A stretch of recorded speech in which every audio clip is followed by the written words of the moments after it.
طالبان، روسیه و چین خطرهای بزرگی برای ناپدیدشوی و از خریطه گم شدن تاجیکستان هستند، یعنی معلوم نیست که ما صبح از خواب بیدار شدیم کشور ما تاجیکستان است یا افغانستان. کی میگوید که طالبان امروز برای ناپدید شدن و از بین رفتن تاجیکستان تهدید نمی کنند؟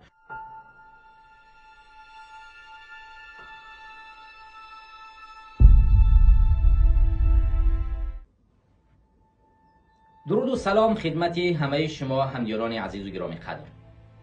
در این هفته در رسانه‌های تاجیکستان اخباری نشر شد که سید مومن یتیموف رئیس کمیته امنیتی دولتی ملی تاجیکستان با نمایندگان وزارت کارهای خارجه تاجیکستان به کشور افغانستان دیدار کرد و در آن کشور با حکومت طالبان دیدار و گفت و شنید کرد. دوستان و هموطنان عزیز و گرامی، بعد از آنکه حکومت طالبان افغانستان را تصرف کرد گرفت، ما پخش‌های مستقیم گوناگونی داشتیم و در اونجا از جبهه مقاومت ملی دفاع کردیم با نمایندگی احمدی مسعود و اونها را همچون ارزش ملی دانستیم و علاوه بر این بیانیه‌های از سامانه‌های مجازی گروه‌های مخالفان راجع به این نقطه نشر شده بود. حکومت دیکتاتوری امام علی رحمانوف نیز قاطعاً این کار را محکوم کرد و گفت که باید در افغانستان حکومت ملی و همه شمول به میان بیاید که تاجیکان که اکثریت مردم افغانستان هستند جزء این حکومت باشند. این روند تا امسال ادامه کرد و همه ساله حکومت امام علی رحمانوف همیشه میگفت و ادعا میکرد که تاجیکان آن طرف امو ارزش‌های ملی ما هستند و آنها باید در حکومت امروزه طالبان یک عده جای داشته باشند و حتما برای آنها جای داده شود. ما زیاد میگفتیم که حکومت امروزه تاجیکستان واقعا پشت پرده با حکومت طالبان همکاری میکند و برق را با اونها میفروشد، بازارها را باز کرده است و دهها کارهای پشت پرده میکند و این کارهایی که انجام داده میشود همش خاک پوشیدن است. و اما از دو جانب، از جانب طرفداران حکومت امام علی رحمانوف و از جانب طرفداران جبهه مقاومت ملی ما مورد تنقید قرار گرفتیم و آنها ادعا میکرده که تاجیکستان واقعا یک تصمیم درست گرفته است و علاوه بر این اعلام کرده شد که در این هفته سید مومن یتیموف سفر داشت و در این سفر رابطه به مسائل امنیتی صحبت کرد. یکی از مسائل مهم امنیتی مسئله مهم جبهه مقاومت ملی افغانستان حضورش در تاجیکستان و این چنین گروه‌های تندگرا و گروه‌های جهادی تاجیکستان که در افغانستان زندگی میکنند، علاوه خصوص گروه انصارالله. و موضوع دیگری که آنها صحبت کردند نمایندگان دو جانب کشور در کشورهای گوناگون بودند. بیشتری رسانه‌ها میگویند که یکی از نماینده‌های وزارت کارهای خارجه تاجیکستان که با همراه سید مومن یتیموف با افغانستان سفر کرده بود در اونجا ماند و برنگشت و علاوه بر این حکومت طالبان از سید مومن یتیموف خواسته است که نماینده حکومت طالبان را که اونها انتخاب میکنند در تاجیکستان رسما قبول کنند و بپذیرند و سفارت را و یا اینکه یک کنسولگرایی را به دست طالبان بسپارند. یادآور میشوید که در گذشته نیز کنسولگرایی افغانستان در ولایت مختار کوهستان بدخشان اعلام کرده بود که از حکومت طالبان دستور میگیرد و دستورات را از اونجا عمل میکند، نه از سفارتی که بر تاجیکستان است و نماینده یک از جبهه مقاومت ملی دفاع میکنند.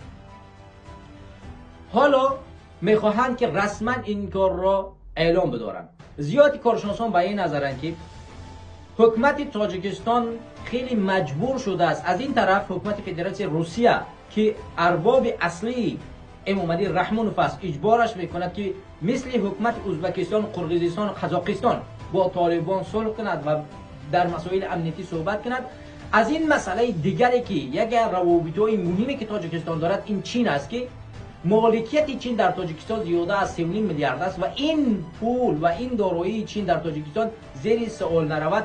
حکومت چین تاثیر گذاشته است بالای حکومت امام علی رحمانوف که با طالبان چیکار کند؟ همکاری کند. سبب اصلیش بدونید چی است که برای ارزش‌های ملی تاجیکستان ضربه زدن است. ببینید در قدم اول ازبکستان که در اونجا زیاده از 15 میلیون شهروندی تا 15 میلیون تاجیک زندگی میکند که زیر هویت ملی اونها زیر سوال رفته است، باز هم در قدم اول ازبکستان حکومتش طالبان افغانستان را پذیرفت و علاوه بر این قرقیزستان همسایه ما که سالهاست با ما جنگ کند، یک منطقه ما را از خود کرده است و میخواهد که اون منطقه که از ما هست اون را انقلاب گرداند، اون هم چیکار کرد؟ گروه طالبان را از لیست تروریستی خود برداشت و اونها را یک حکومت رسمی در کوتاه‌ترین فرصت باید به رسمیت بشناسد و علاوه بر این قزاقستان این کار را هم انجام داد. حالا آنها منفعتی مهم در افغانستان ندارند مگر اینکه تاجیکستان یک منفعت خیلی مهم در افغانستان دارد که ارزش‌های ملی کشور ما و شماست. یعنی تاجیکانی در افغانستان هستند، ارزش ملی ما هستند، اونها هم زبان ما، هم میهن ما، تمامی جزئیاتی که در اون طرف است با ما هست، اونها مشترکات بیشتری با ما دارند و در صورتی که تاجیکان افغانستان زیر حکومت طالبان بدرآیند و عقیده آنها را بپذیرد، این به ارزش ما خیلی خطر ایجاد میکند، زیرا هر لحظه‌ای که اگر طالبان میخوان به تاجیکستان حمله کنند، از همین تاجیکانی که عین حال در اون طرف هم هستند استفاده میکنند که به تاجیکستان میآیند و با یک آسانترین فرصت چیکار میکنند؟ تاجیکستان که حمایه نظامی قوی و اینکه نظامیش قوی نیست میتواند تاجیکستان را تصرف کنند. بر اساس همین اون کشورهای دیگر خطری بیشتر ندارند، ولی تاجیکان و تاجیکستان یک کشور خرد است که خطر امنیتش از افغانستان خیلی زیاد است.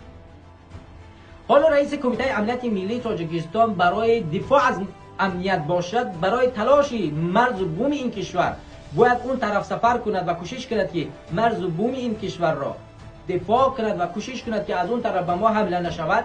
برعکس به اون طرف می رود و تاجیکانی که 3 سال شد امید بخشیدن به حکومت تاجیکستان، به حکومت رحمانوف که برای آنها یک جبهه ایجاد میکند، برای آنها میز میدهد که آنها میتوانند یک مناطق یا اینکه همون مناطق تاجیک نشین از دست طالبان نجات بدهند و برگردند به وطن خودشون، آنها را چکار کنند؟ در مسائل یک گفت و شنید به اون طرف بفروشند.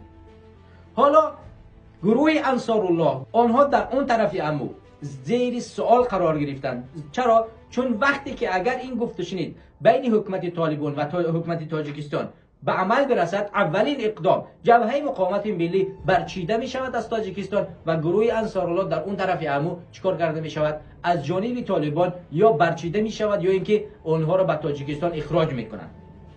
این نقشه اولی است که صورت می گیرد. من از همینجا مراجعت می کنم با یکی از طرفداران و چاپلوسان قوی حکومت امامعلی رحمانوف که خودش از جبهه مقاومت ملی دفاع میکند، قاری عیسی محمدی.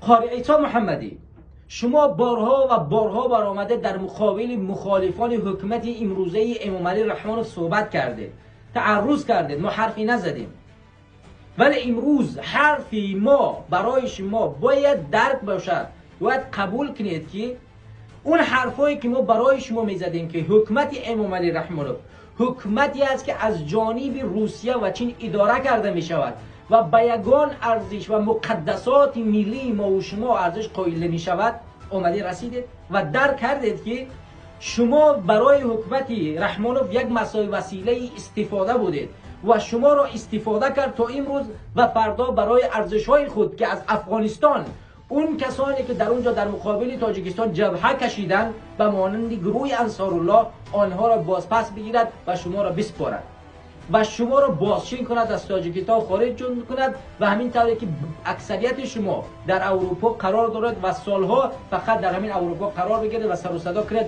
و هیچ تأثیری نظامی در داخل افغانستان نداشته باشید و حتی توانایی داخل شدن وارد افغانستان راهی پیدا نکنید داخل افغانستان شد. چرا؟ چون حکومت تاجیکستان این راهی را که شما امیدش را داشتید میبندد.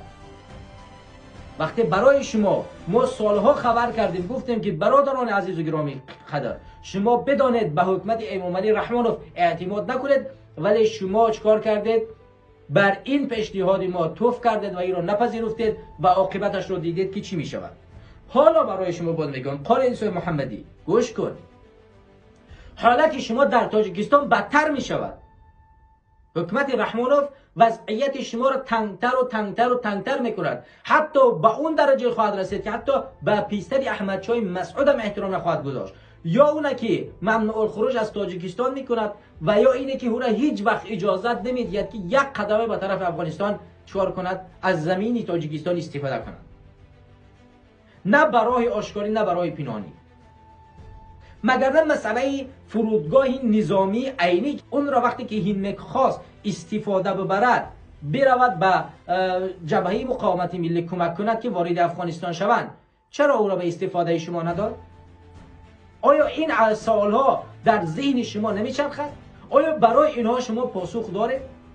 خود احمد مسعود در صحبتش با خراسانی، حمید خراسانی اگر اشتباه نکنم، چه حرفایی زد یادتون هست؟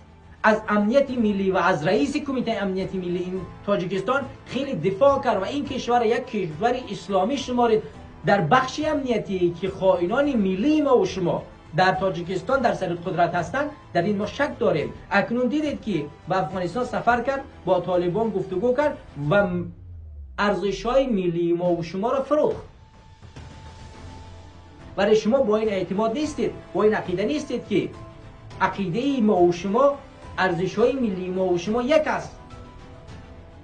اگر تاجیکان در اون طرف امور زیر سوال قرار بگیرند، ملتشان از بین برود، زبانشان را از دست بدهند، ما که در این طرف امور چی امیدی خواهیم کرد؟ با کی حکومت خواهیم کرد؟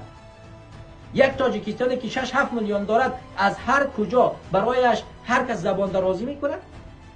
بر اساس همین وقتی که ما شما را میگوییم که فکر کنید، باندیشید، به اینها امید نکنید، شاید هزارها چرخبالی که در اون تاجیکستان بود به طالبان سپاریدن. اون چرخبال ها عین حال در کجا قرار دارند؟ هزارها نفرایی که تدریس کرده بودند در تاجیکستان قرار دادند، چرا آنها را به امریکا سپرد؟ هزارها پیلوت هایی که از شما بودند، آنها امروز در امریکا قرار دارند، چرا آنها را در تاجیکستان نگاه نداشت برایشان امنیتشان را تامین کند و امروز به دست جبهه مقاومت بسپارد؟ پس میدانید که به جبهه مقاومت و ارزش‌های ملی تاجیکستان هیچ احترام قائل نیست و شما باید به این اهمیت بدهید. برمیگردیم به موضوع خودمان. دوستان و هموطنان عزیز و گرامی، سفر سید مومن یتیموف خطرهای زیاد را برای تاجیکستان در پیش دارد. من در موضوع خطرهای تاجیکستان چند بار صحبت کردم و شما می توانید موضوعهای من را در کانال ببینید. اما یکی از بخش‌های مهم و ارزش‌های مهم ما این تاجیکان هستند که در اون میتونن دفاعگری مرزبومی کشور ما باشند، مخصوصا افغانستان که تاجیکان در اونجا قرار دارند و اگر طالبان بخواهند به ما حمله کنند، اگر در اون طرف تاجیکا در سر قدرت باشند و حتی یا اینکه سهمگذار قدرت باشند، تهدید علیه کمتر کرده می شود. چرا؟ چون تاجیکان اجازت نمیدهند که به تاجیکستان حمله نظامی از جانب حکومت طالبان صورت بگیرد. بر اساس همین سفر سید مومن یتیموف بر اونجا که ما به شما جبهه مقاومت ملیه میسپاریم یا اینکه از تاجیکستان خارج میکنیم، برای آنها میز نمیدیم و شما برای مخالفان حکومت تاجیکستان از جمله گروه انصارالله جا و میز ندهید و یا اونها را به ما بسپارید، خطر خیلی بزرگی را ایجاد میکند. خود طالبان خودش یک خطری برای نابود شوی تاجیکستان، برای تهدید از خریطه ناپدید شدن تاجیکستان است. کی میگوید که طالبان امروز برای ناپدید شدن و از بین رفتن تاجیکستان تهدید نمی کنند؟ شما یک نمونه مثالش را بیارید. امروز طالبان ادعاهای خلافت اسلامی می کنند و وضع کردن کشور خود را در سر می پرورند. حکومت طالبان امروز این سرپرستی دارد، گارانتی وجود ندارد که فردا سرپرست در دست حقانیان نمیگذرد. شاخه دیگری نظامی طالبان که حمید خراسانی پشتیبانی از او میشد و هزار بارها ما را تهدید کرد که اگر برای ما اجازت داده شود در 24 ساعت ما تاجیکستان را میگیریم و در شهر دوشنبه قرار خواهیم گرفت. خود همین شاخه که یک شاخه نظامی پرقوت در نظام طالبان است که فردا یک تهدید بزرگی برای تاجیکستان خواهد بود. و اگر ما توانایی مرزبوم رو دفاع کردن رو نداشته باشیم، فردا چیکار میکنن؟ از خریطه ما رو ناپدید میکنن و سرزمین ما رو همین گونه که یک ولایت افغانستان که یک ولایت تاجیک نشینش از تاجیکستان بزرگتر است، مثل آنها یک ولایت دیگر در همین جا در زیر نفوذ طالبان قرار خواهیم گرفت. از همین سبب سید مومن یتیموف امروز در پشت ایجاد کردن یک خطر برای ناپدید شوی تاجیکستان است و استقلال تاجیکستان است. و اگر چنین نباشد، چرا چنین سفرها آشکار کرده نمی شود؟ چرا سفرهای رسمی حکومتی وقتی به یک کشور دیگر میرن باید پشت پرده بمانند؟ چرا نماینده حکومت تاجیکستان از وزارت کارهای خارجه تاجیکستان در افغانستان همچون نماینده در اوجا گذاشته می شود و باز نمی گردد؟ این خود از گفتگو بین حکومت طالبان و حکومت تاجیکستان نیست؟ اگرچه حکومت طالبان در تاجیکستان همچون یک حکومت تروریستی، همچون یک گروه تروریستی و ممنوع اعلام کرده شده است. برای همین دوستان و هموطنان عزیز، وقتی که ما و شما برای خطرها صحبت کردیم، برنامه قبلی ما رو نگاه کنید. من در اینجا درباره 4 خطر صحبت کردم. طالبان، روسیه و چین خطرهای بزرگی برای ناپدیدشوی و از خریطه گم شدن تاجیکستان هستند و این 3 خطری بزرگ برای کشور ما و شما امروز نقشه بزرگی کشیدن و تاجیکستان را مجبور کردن که باید با این خطری که یعنی با یک چاهی که خود را بیا بپری باید با اون چاه بروی و تاجیکستان را مجبور کردن که وارد اون دروازه و نزدیک به اون دروازه چاه شود که همون دروازه را که باز کردی وارد اون چاه می بودی. یعنی امروز چین و روسیه تاجیکستان را مجبور می سازند تا با حکومت طالبان همکاری کند و از خط سیاه طالبان را بگیرد و طالبان را جبهه مقاومت ملی را به اونها بسپارد و نمایندگی اونها را قبول کند و چند گروه و چند اشخاصی که از تاجیکان در اون طرف امو سلاح به دستند و میخوان تاجیکستان را به اصطلاح خودشون آزاد کنند و اونها را بگیرند و همین طریق چند مدت 1 سال 2 سال که تاجیکستان زیر امنیت قرار بگیرد و بعدا اون گارانتی وجود ندارد که طالبان با وعده‌ای که میگن اجرا میکنن یا اینکه بعدا وعدهشون را چی میکنن و میان با کشوری ما و شما حمله میکنن و کشوری ما و شما رو میگیرن. برای همین همدیاران و هموطنان عزیز، سید مومن یتیموف خائن ملی تاجیکستان، امنیت ملی تاجیکستان اکنون کارهای و فعالیت‌هایش را به دستور خائن بزرگ تاجیکستان محمد رحمانوف شروع کرد و اکنون سفر رسمیش را به کشوری افغانستان به حکومت تروریستی طالبان انجام داد و در اونجا رفت گفت و شنید کرد و کاری انجام داد که آینده برای تاجیکستان یک خطر بزرگی را به میان گذاشت و ارزش‌های ملی را زیر پا گذاشت و هیچ دلیلی وجود ندارد که آینده ما و شما در تاجیکستان فردا چشمانمون را از خواب بالا میشیم حضور پیدا میکنیم یا که در کشوری افغانستان. یعنی معلوم نیست که ما صبح از خواب بیدار شدیم کشوری ما تاجیکستان است یا افغانستان. این امنیت و این خطر واقعا برای ما و شما تهدید میکند و من این حال بازم میگم که فردا و پس فردایی میشود که شما میبینید همین زینه و زینه حکومت امروزه طالبان که چشم مردم به خواب میپوشد که ما از جبهه مقاومت ملی و از تاجیکان دفاع میکنیم، میبینید که آهسته آهسته نمایندگی را به طالبان میسپارد، آهسته آهسته جبهه مقاومت ملی را از بین میبرد و آهسته آهسته مرزها را به افغانستان باز میکند و آهسته آهسته طالبان را اجازه میدهد که بیاد در داخل تاجیکستان فعالیت کار کنند و این گونه کارها ادامه خواهد پیدا کرد و شما این چیز را منتظر باشید. باقی شما را به خدا میسپارم. خدا نگهدار.